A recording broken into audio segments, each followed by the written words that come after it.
Doctor, doctor! জ্বালাতন করিল এ অর্ধেক রাতে। চোখ মেলিয়া দেখি আমাদের জমিদার দক্ষিণাচরণ বাবু ধরফর করিয়া উঠিয়া পিঠ ভাঙা চৌকিটা টানিয়া আনিয়া তাহাকে বসিতে দিলাম এবং উদ্বিগ্নভাবে তাহার মুখের দিকে চাহিলাম। ঘড়িতে দেখি তখন রাত্রি 2:30।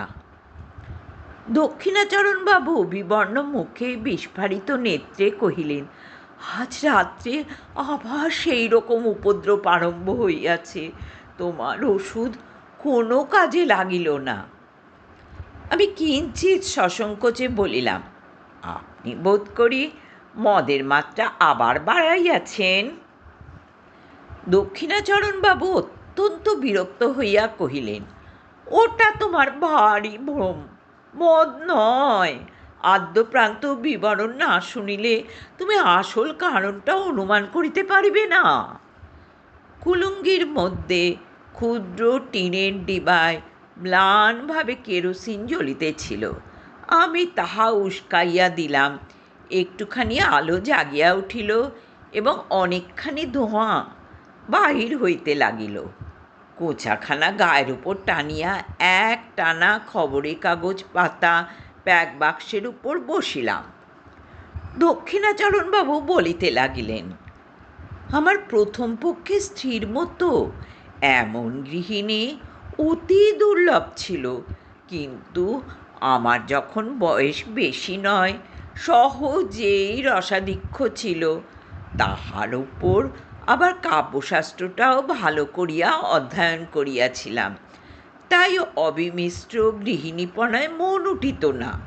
কালিদাসের সেই শ্লোকটা প্রায় মনে উদয় হইত, গৃহিণী সজীব সখী মিথ, প্রিয় শিষ্যা ললিতে কলাবিধ।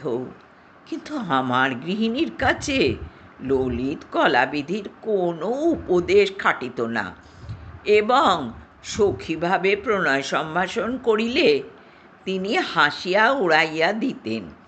গঙ্গাস্রোতে যেমন ইন্দ্রের ঐরাবত নাকাল হইয়াছিল, তেমনি তাহার হাসির মুখে বড় বড় কাব্যের টুকরা এবং ভালো ভালো আদরের সম্ভাষণ মুহূর্তের মধ্যে অপদস্থ হইয়া ভাসিয়া যাইত।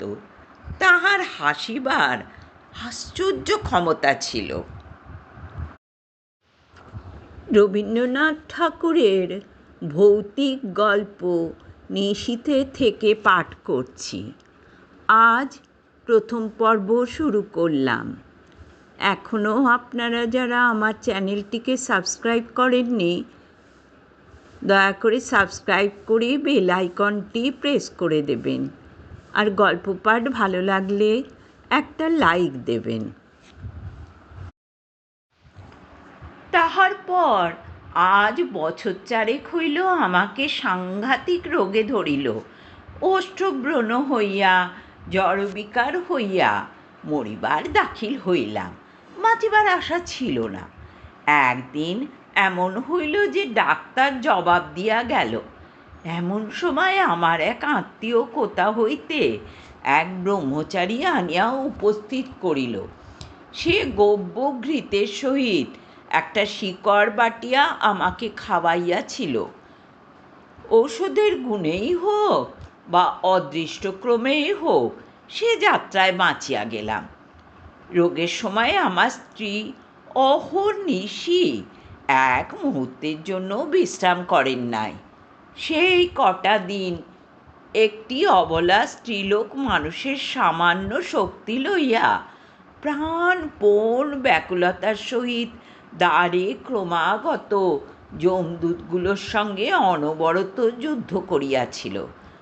তাহার সমস্ত প্রেম, সমস্ত হৃদয়, সমস্ত যত্ন দিয়ে আমার এই অযোগ্য প্রাণটাকে যেন বক্ষের শিশুর মতো 2 হস্তে ঝাঁপিয়া ঢাকিয়া রাখিয়াছিলেন।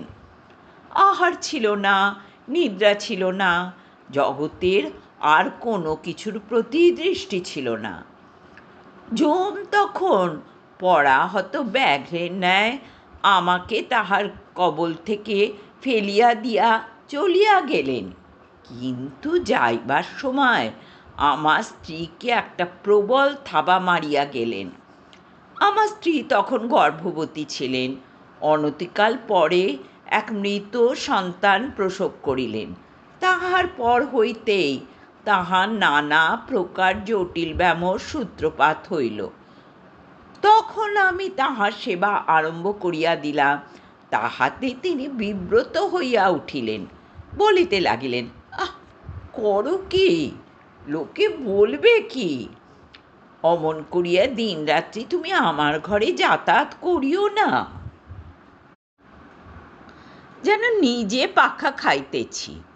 এইরূপ ভান করিয়া রাত্রে যদি তাহাকে তার জ্বরের সময় পাখা করিতে যাইতাম তো ভারী একটা কাড়াকাড়ি ব্যাপার পড়িয়া যাইত।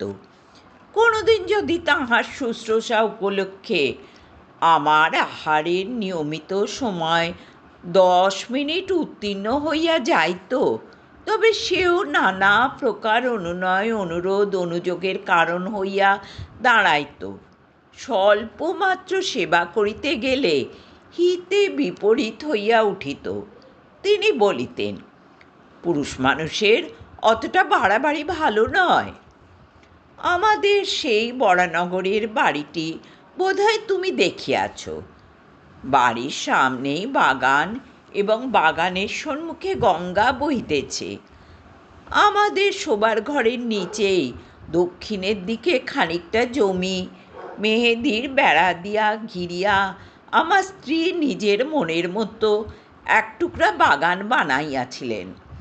সমস্ত বাগানটির মধ্যে সেই খণ্ডটি অত্যন্ত সাদাসিধা এবং নিতান্ত দেশি, অর্থাৎ তাহার মধ্যে গন্ধের অপেক্ষা বর্ণের বাহার, ফুলের অপেক্ষা পাতার বৈচিত্র্য ছিল না, এবং টবের মধ্যে অকিঞ্চিৎকর উদ্ভিজ্জের পার্শ্বে কাঠি অবলম্বন করিয়া কাগজে নির্মিত ল্যাটিন নামের জয়ধ্বজা উড়িত না।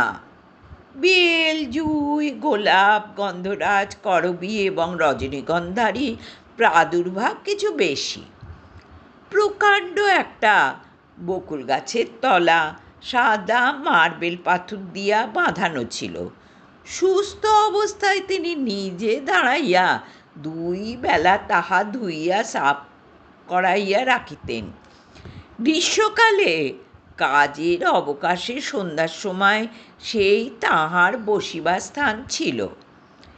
সেখান হইতে গঙ্গা দেখা যাইত, কিন্তু গঙ্গা হইতে কুঠির পানশির বাবুরা তাহাকে দেখিতে পাইত না।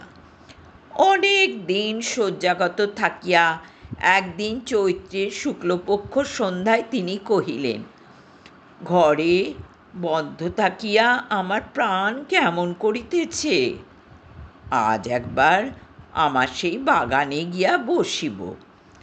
আমি তাহাকে বহু যত্নে ধরিয়া ধীরে ধীরে সেই বকুলতলের প্রস্তর বেদিকায় লইয়া গিয়া শয়ন করাইয়া দিলাম। আমারই জানুর ওপরে তাহার মাথাটি তুলিয়া রাখিতে পারিতাম, কিন্তু জানি সেটাকে তিনি অদ্ভুত আচরণ বলিয়া গণ্য করিবেন। তাই একটি বালিশ আনিয়া তাহার মাথার তলায় রাখিলাম। 2-1টি করিয়া প্রস্ফুট বকুল ফুল ঝরিতে লাগিল এবং শাখান্তরাল হইতে ছায়াঙ্কিত জ্যোৎস্না তাহার শীর্ণ মুখের ওপর আসিয়া পড়িল। চারিদিক শান্ত নিস্তব্ধ।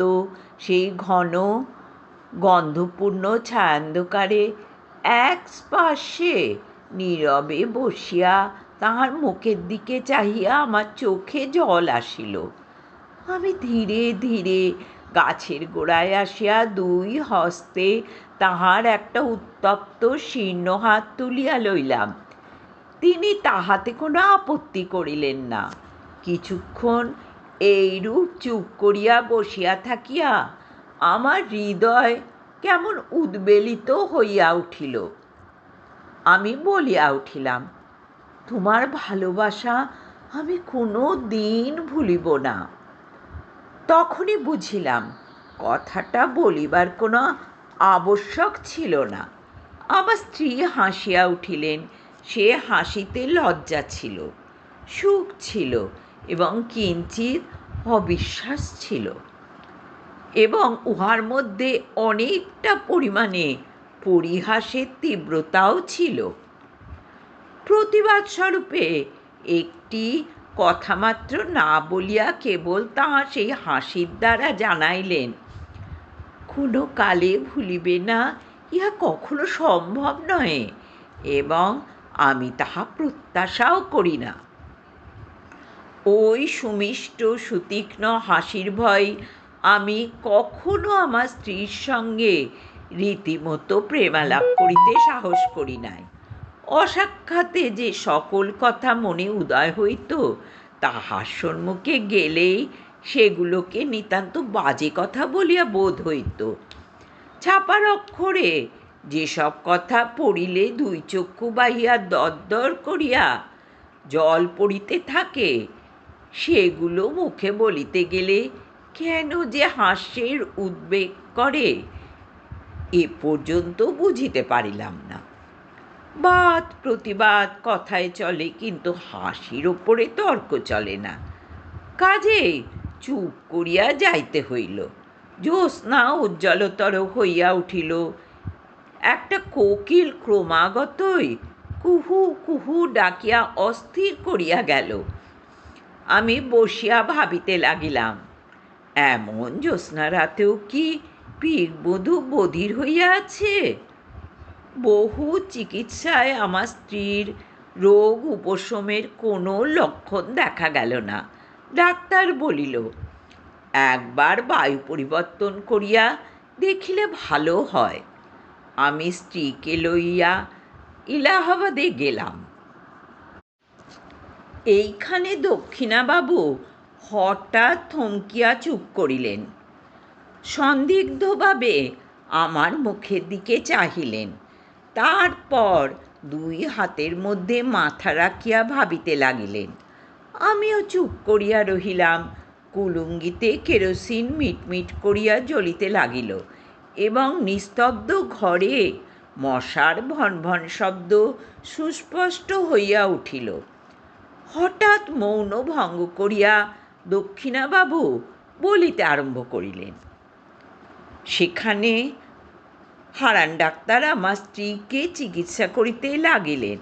অবশেষে অনেক কাল একভাবে কাটাইয়া ডাক্তারও বলিলেন, আমিও বুঝিলাম, এবং আমার স্ত্রীও বুঝিলেন যে তাহার ব্যায়ামও সারিবার নহে, তাকে চিররুগ্ন হইয়াই কাটাইতে হইবে। তখন একদিন আমার স্ত্রী আমাকে বলিলেন, যখন ব্যায়ামও সারিবে না এবং শীঘ্র আমার মরিবার আশাও নাই, তখন আর কতদিন এই জীবন মৃতকে লইয়া কাটাইবে? তুমি আর একটা বিবাহ করো। এটা যেন কেবল একটা সুযুক্তি এবং সৎ বিবেচনার কথা। ইহার মধ্যে যে ভারী একটা মহত্ব, বীরত্ব বা অসামান্য কিছু আছে, এমন ভাব তাহার লেশমাত্র ছিল না। এইবার আমার হাসিবার পালা। কিন্তু আমার কি তেমন করিয়া হাসিবার ক্ষমতা আছে?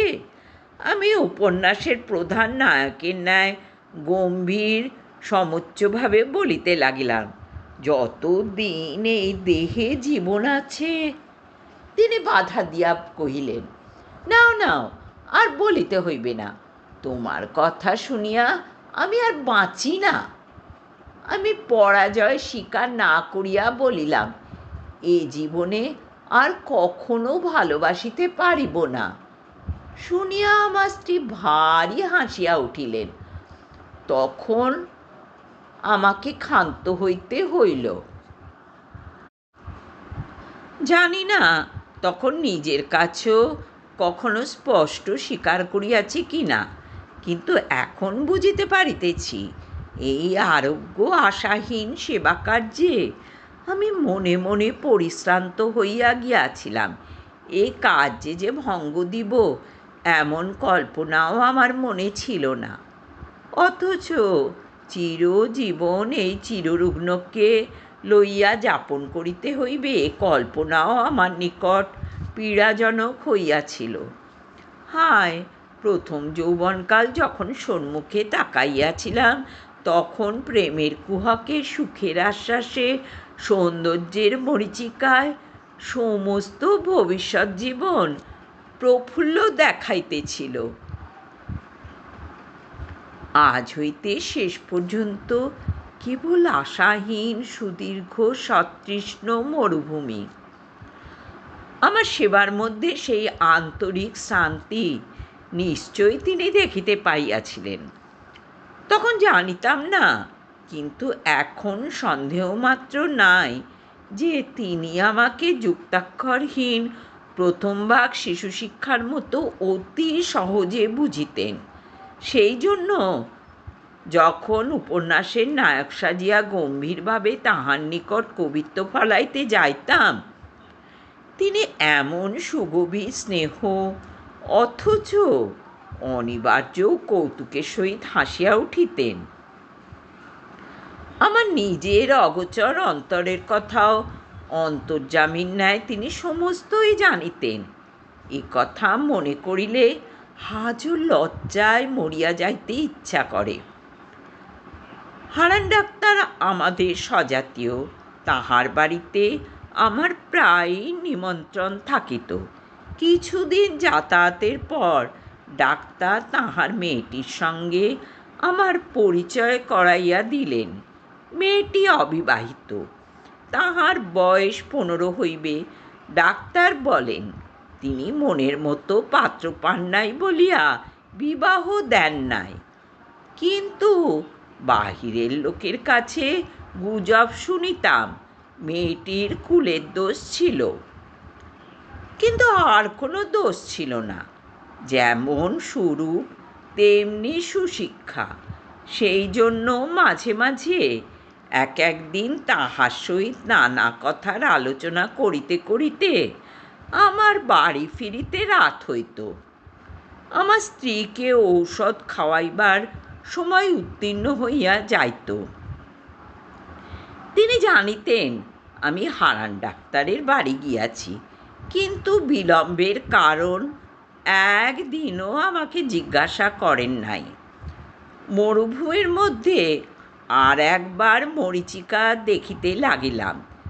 তৃষ্ণা যখন বুক পর্যন্ত, তখন চোখের সামনে কুলো পরিপূর্ণ স্বচ্ছ জল ছলছল ঢলঢল করিতে লাগিল। তখন মনকে প্রাণপণে টানিয়া আর ফিরাইতে পারিলাম না। রোগীর ঘর আমার কাছে দ্বিগুণ নিরানন্দ হইয়া উঠিল। তখন প্রায়ই শুশ্রূষা করিবার এবং ঔষধ খাওয়াইবার নিয়মভঙ্গ হইতে লাগিল। হারান ডাক্তার আমাকে প্রায় মাঝে মাঝে বলিতেন, যাহাদের রোগ আরোগ্য হইবার কোনো সম্ভাবনা নাই, তাহাদের পক্ষে মৃত্যুই ভালো, কারণ বাঁচিয়া তাহাদের নিজেদেরও সুখ নাই, অন্যেরও অসুখ। কথাটা সাধারণভাবে বলিতে দোষ নাই, তথাপি আমার স্ত্রীকে লক্ষ্য করিয়া এমন প্রসঙ্গ উত্থাপন তার উচিত হয় নাই। কিন্তু মানুষের জীবন মৃত্যু সম্বন্ধে ডাক্তারদের মন এমন অসাড় যে তাহারা ঠিক আমাদের মনের অবস্থা বুঝিতে পারে না। হঠাৎ একদিন পাশের ঘর হইতে শুনিতে পাইলাম আমার স্ত্রী হারানবাবুকে বলিতেছেন, ডাক্তার, কতগুলো মিথ্যা ঔষধ গিলাইয়া ডাক্তারখানার দেনা বাড়াইতেছেন কেন? আমার প্রাণটাই যখন একটা ব্যামো, তখন এমন একটা ওষুধ দাও যাহাতে শীঘ্রই প্রাণটা যায়। ডাক্তার বলিলেন, ছি, এমন কথা বলিবেন না। কথাটা শুনিয়া হঠাৎ আমার বক্ষে বড় আঘাত লাগিল। ডাক্তার চলিয়া গেলে আমার স্ত্রীর ঘরে গিয়া তাহার শয্যা পাশে বসিলাম। তাহার কপালে ধীরে ধীরে হাত বুলাইয়া দিতে লাগিলাম।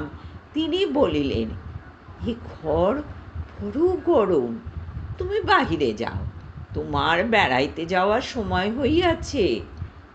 খানিকটা না বেড়াইয়া আসিলে আবার রাত্রে তোমার ক্ষুধা হইবে না। বেড়াইতে যাওয়ার অর্থ ডাক্তারের বাড়ি যাওয়া।